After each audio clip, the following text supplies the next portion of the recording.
Hi, my name is Amber Campbell. I am a freelance editor and indie author. I have no idea where my indie spark copy is, but my debut poetry, The Ones, comes out in 11 days. Last video I talked about having 20 pre-orders, which was crazy for the paperback. So please, please, please pre-order if you love poetry. If you don't, you may not like it. And then on another note, I bought this finally, and I'm so glad that Jessica Brody came out with the young adult version, because in all of my experience, it's never quite the same between regular fiction and young adult fiction. This is amazing. Came in this morning. I have read about a quarter of it and helped me outline my young adult manuscript that I was going to save for NaNoWriMo, but for some reason I wrote 4,000 words in yesterday. But today we're actually going to be talking about the other side of my business, which is editing. And so I do offer copy editing and beta reading services for young adult and middle grade manuscripts. And a lot of my experience in recent time has actually been on Fiverr. I have heard back and forth from numerous editors who say Fiverr is a great place to get started, but don't stay there, and other ones who just don't really have an issue with it. I think it all depends on your qualifications and your experience in publishing and editing that would determine how well you are on Fiverr to then go on and start your own agency. So personally, I'm averaging as of this time, September 23, I am averaging 8 to 10 orders a month, and since like 6 or 7 of those are usually beta reading jobs, it's plenty for me at the moment. But let me go ahead, we're going to dive into my 1 year on Fiverr and walk you through my experiences and my thoughts and how well I'm doing there. So firstly, I want to go into a little bit of my background. So I earned my bachelor's in creative writing. Goodness, too many years ago, we're not going to get into that. And then I actually went on to intern with a literary agency for just about 2 years, and I've been traditionally published in poetry and short fiction. So I was actually entering the publishing world before I took a hiatus for health issues that took a lovely 6-7 years to clear up. But those were my experiences, so my copy editing does come from those years of the creative writing in college. And I do refer to the Chicago Manual of Style when it comes to copy editing jobs, and I'm going to get into that as well when I go through my year on Fiverr. But basically what I'm saying is, if you want to beta read, that's totally fine. A lot of people on Fiverr end up doing it for $5 to $15 a manuscript, which is totally cool if you just want to read it, provide like a page of information. My beta read reports often end up spanning 4 to 9 pages, depending on how much work needs to go into it. I am basically an intro to developmental editing. Sorry. And so, if you're looking just for a reader's perspective, you can find someone who might be a little bit more affordable than the rates that I charge. However, if you're looking for someone who's got more of the writing and publishing experience along with the reader's review of your manuscript, that is the reason I charge the prices that I charge over on Fiverr. So, let's get into my 1 year on Fiverr. It's September. I technically started in August of 2022, but my first gig did not go up until October of 22. So that's why we're doing it in September. Basically in August, I somehow did not know about Fiverr until August of last year, when one of my friends from high school, I noticed her LinkedIn profile was saying that she was a top-rated seller on Fiverr. Now, she's a spokesperson, has worked for numerous news outlets and agencies, and I thought, let me check it out. And this was within a couple months of beta reading being a gig offering. So I know because Alexandra Fasulo, who, if you're into the gig economy, you've probably seen on Instagram or TikTok or YouTube, she is the one who, she made a video about it last year talking about beta reading services. Kinda didn't rub me the right way, because she was basically saying, hey, this is an easy way to make money. But again, I have to look at it from more of an editorial perspective, which is what I offer. And so again, my beta reading services are not the same as just a reader's service. But in October 2022, I did actually put up my first gig, and I put 3 of them up. 3 of them. There's my hand. It was proofreading your copy, any copy at all, writing job descriptions, which I thought I would love, and I absolutely hated it. Lastly, beta reading young adult manuscripts. Also, middle grade is thrown in there. And so my first job on Fiverr did come in October. It was about 48 hours after I had uploaded that beta reading YA manuscript job. His was a children's book. It was a science-based children's book, so it was about 2,000 words, I believe. And I charged him $10 because it took me maybe an hour of my time. And I had 3 other gigs that kind of got me orders. I think 2 were copy, 1 was writing the job descriptions. And I earned $52 in October of 2022.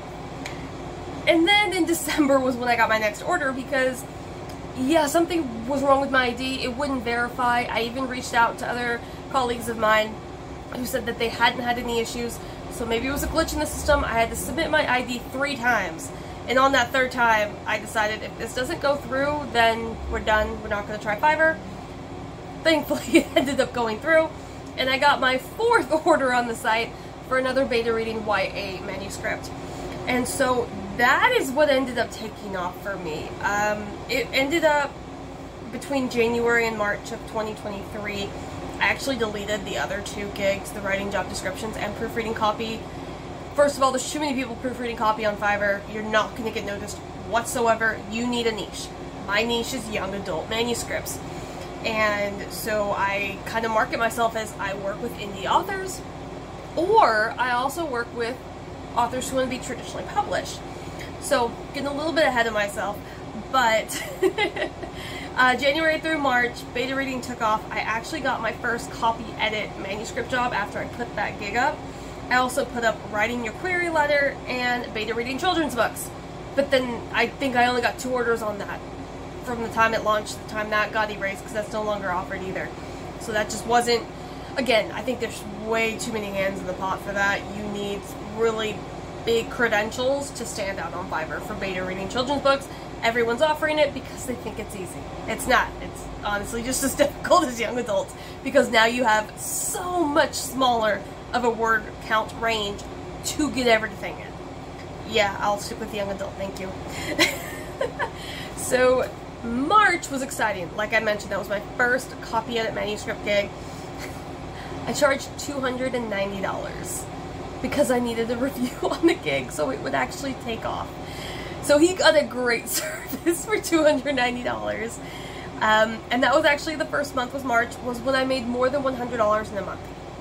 So if we go from October, which was when the first gig went up, it took me 6 months to make more than $100.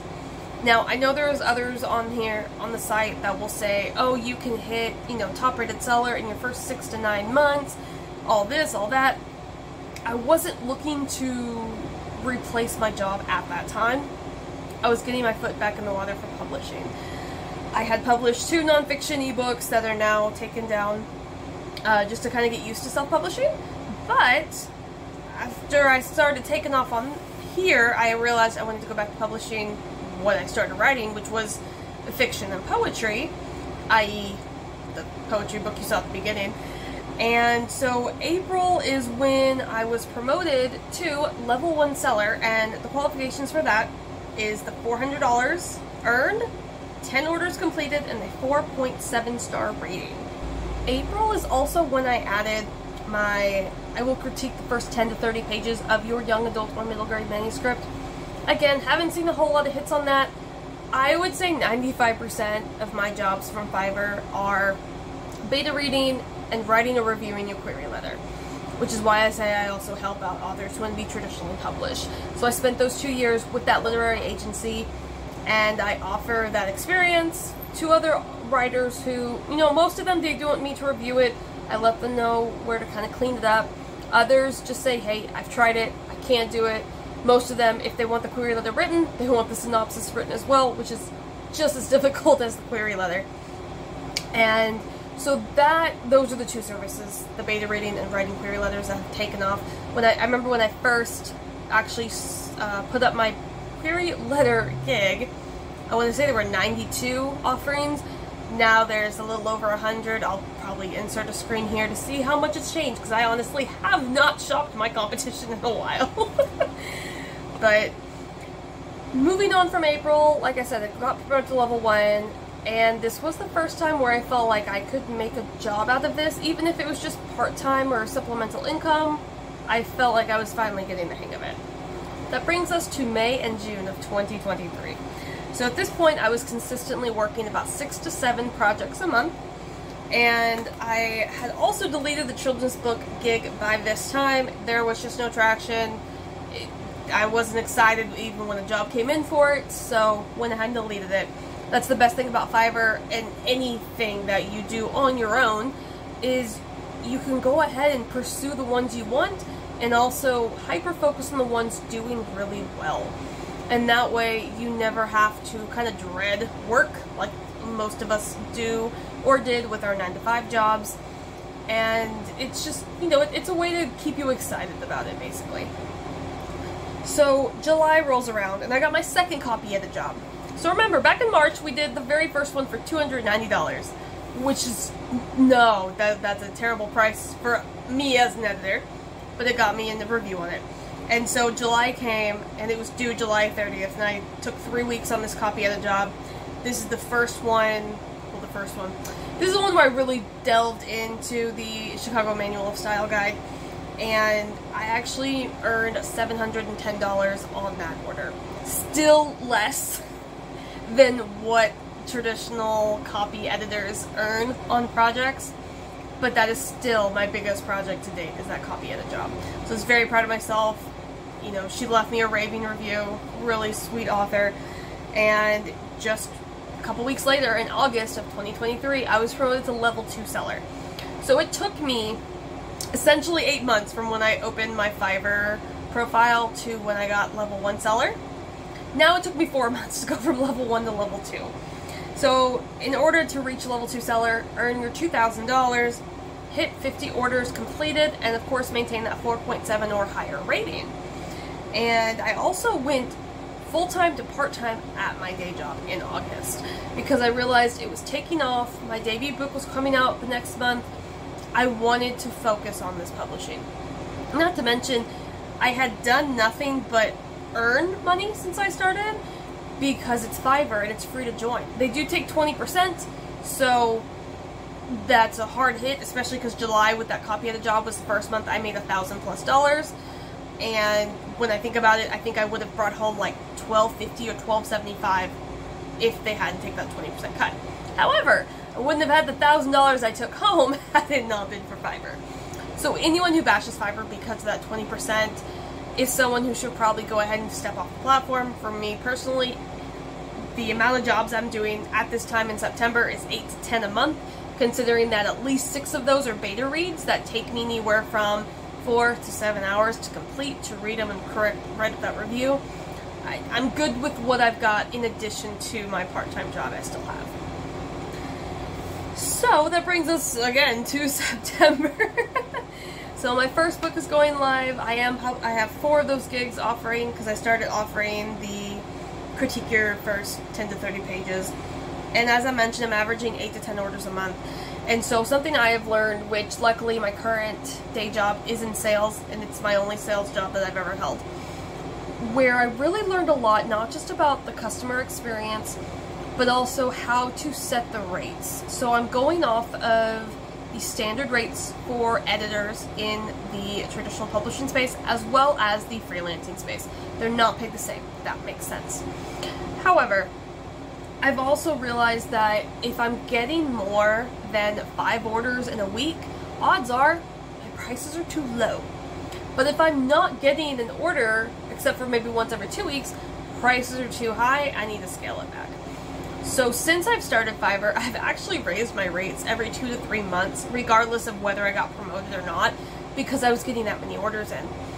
And it's also a correlation. So the more reviews you have, and the higher rating you have in terms of like level 1, level 2, top rated, things like that, the higher ranking you are, the more these clients are going to trust you to know what you're doing because you've already helped all these other dozens of people. So you want to slowly raise your rates as you go to avoid being swamped with work. For instance, I know there's a lot of people, Alex Fasulo is one of them, who talk about, 50, 100 orders in a month, things like that. I could not physically do that with the services I offer. And, I could offer developmental editing, but that would be so much more time consuming.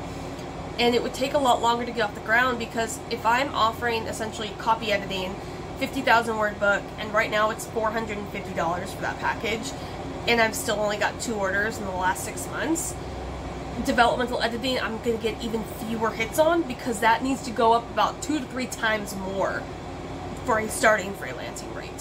Developmental editing is very expensive because of everything that goes into it. You're looking at every single piece of the story.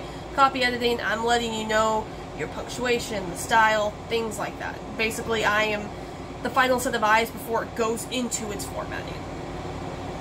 But that aside, let's go more into the thoughts of it. I know I gave a little bit of my thoughts with the end of the experiences. However, I do also want to go into the reason why I'm still on Fiverr, and that is because it's very hard to gather clients in this industry, because even the fastest indie authors tend to publish at max 5 books a year. So an average one is more about 1 to 2 a year. And so you have to think, if they hire me, I've had some authors hire me for 2 beta read jobs, but copy edit's going to be 1 job, the beta read at max would be 2. And these are all very new authors. I've only worked with, I want to say 4 or 5 authors who have previously published, whether that was traditionally or self-published. So a lot of these are brand new, which means they're not speeding it. They're not speed writing, speed running, whatever you like to consider it. And it's harder to get off the platform. Eventually, yes, I would love to. Just because, like I said, they're taking that 20%. But in the meantime, I see no reason to come off the platform just yet, because it's bringing me in consistent income, it's bringing me in consistent clients, I'm building up those testimonials so that I can, market myself off. So I do market myself on Instagram, LinkedIn. Quite frankly, I don't think I've had any hits off of either site, but that's okay. I'm getting that marketing experience for when I need to market the book. But I think you just need to do your research with Fiverr. Don't go into anything broad. That is the way to kill your career, regardless of what industry you're in. For me, it's young adult manuscripts. Most people on there, let's be honest, romance or horror. Those are like at least 50% of these beta reading services offered on Fiverr are romance or horror, which are actually 2 that I don't really care for. Horror just scares me, so no. And then romance, I like a little bit more to a story than just the romance being the heart of it. No pun intended. So, but doing young adult, it's not common on there, and that's what helps me stand out. Writing the query letter for your young adult manuscript helps me stand out among query letters. Everything in there says YA or MG somewhere, or just young adult somewhere, so that these authors know I'm specializing in what they're writing, and therefore I should have more understanding and knowledge when it comes to getting their manuscript as polished as possible before they publish it, regardless of which way that they go. So I love Fiverr for everything it offers. I think it's a great platform for anybody starting out. It's free to join. It's basically a way to start a business without putting money into it, which is fantastic in today's economy. But that has been my year on Fiverr. I do plan on making top rated seller by, I believe my goal was September of 2024. And by then I also plan to have at least 3 titles in the world for my author platform, and so we'll just see how that goes. Also, I will update you guys on this guy and my young adult project. Again, the goal is still to do as much of it during Nano as I can. If not, we will work on the 3rd poetry collection for Nano, but we will see how it happens. Regardless, if you've been on Fiverr, let me know in the comments below what your experiences are. If you are an author who's hired on there, let me know how your experiences went with there. Please like, comment, share, subscribe, all the other little clicky button things. And I will see you all next Friday for another video. I know in 2 weeks' time video, it will be my little party we're having for the ones. So stay tuned for that. We're gonna have like a little green and white gray themed party. So I'll get as much coverage of that as I can. But as always, thank you so much for watching, and I will see you next Friday.